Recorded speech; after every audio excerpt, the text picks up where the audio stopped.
אבא שלנו עבד בבנק. כל בוקר ב5 יצא לעבודה בסניף, בכל עונות השנה. ובימי ראשון לקח את הזמן והגיע בשבוע לעבודה ולגינה. סיפרו לנו שנהג לנסוע באוטובוסים, אבל אולי זו סתם אגדה.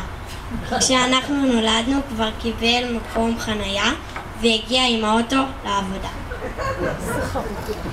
כל חופש שלנו רצה שנבוא לבקר ולא יהיה.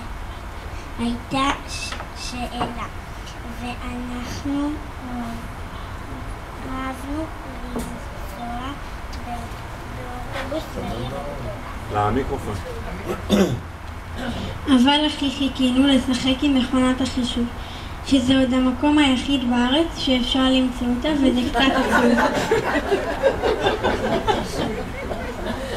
לסבא שלנו יש המון משקפיים.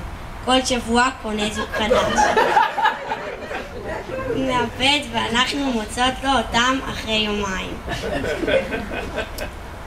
הוא בא לבקר המיקרופון.